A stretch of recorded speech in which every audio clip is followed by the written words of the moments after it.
ഗൗരിയടുത്തമ്മേ, അറിഞ്ഞോ എന്ത്? പരമൻ ഇന്നലെ വെളിച്ചപ്പാടിന്റെ കയ്യിൽ നിന്ന് പൊതിര് തല്ല് കിട്ടിയെന്ന്. അയാള് വാളെടുത്ത് വെട്ടാതിരുന്നത് ഭാഗ്യം. എന്നിട്ട് ആശുപത്രിയില? ഏയ്, വീട്ടിലുണ്ട്. തളർന്നു കിടക്കണു. അസലായിട്ടുണ്ട്. ഇടയ്ക്ക് ഇങ്ങനെയും വേണം. ആ വെള്ളച്ചിൽ എത്രയല്ല അയാൾ ഒടിച്ചിരിക്കണേ. ആ പോസ്റ്റ്മാൻ തന്നാ. നന്ദൻ എന്നും ഉണ്ട് ഒരു കെട്ട് കത്ത്. എനിക്ക് ആരും കത്തെഴുതാനില്ല. ഗൗരിയടുത്തമ്മേ, വേണുവിനോട് എനിക്കൊരു കത്തെഴുതാൻ പറയോ? പറയാം.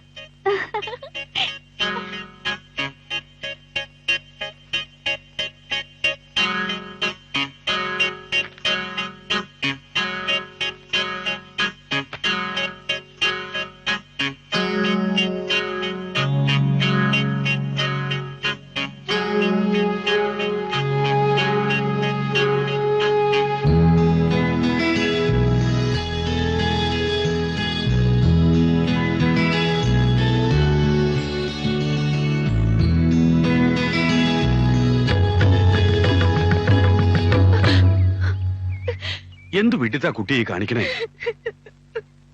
ഇങ്ങനെ നിരാശപ്പെടപ്പ എന്താ ഉണ്ടായി? എനിക്കറിയില്ല കുട്ടിമാമേ. വേണുവിന്റെ കത്ത് വന്നിട്ടുണ്ട്. അവൻ എന്താ എഴുതിയിരിക്കണേ? ഞാൻ വായിച്ചു നോക്കിയില്ല. എനിക്ക് പേടി അത് തുറക്കാൻ. നന്ദനെ കുറിച്ച് നീ എന്തൊക്കെയോ തെറ്റിദ്ധരിച്ചിരിക്കുക. ശുദ്ധ പാവാണവൻ. ഒരു അനിയത്തിപ്രാന്തൻ, അത്ര തന്നെ. വിഷമം വരുമ്പോ എന്തൊക്കെയോ പറയും. ചില നേരത്ത് നന്ദേട്ടന്റെ ഭാവം കണ്ട എനിക്ക് പേടിയാവാണ് കുട്ടിമാമേ. മോള് ധൈര്യമായിട്ടിരിക്കൂ. ഈശ്വരൻ നമ്മളെ കൈവിടില്ല.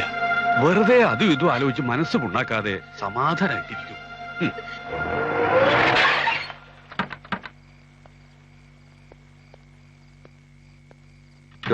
ഡൽഹിയിൽ നിന്നുള്ള ഫൈനാൻഷ്യൽ എക്സ്പെർട്സ് നാളത്തെ മോർണിംഗ് ഫ്ലൈറ്റ് എത്തുന്നു. Arrange to pick them up from the airport. Tomorrow I will meet them first thing in the morning. Yes sir.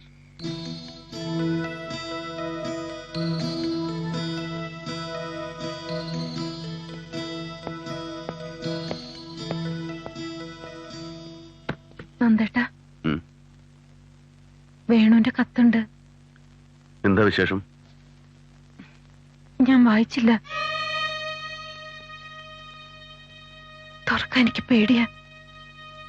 എന്തായാലും വായിക്കേ. വരാനുള്ളത് വഴി തങ്ങില്ല.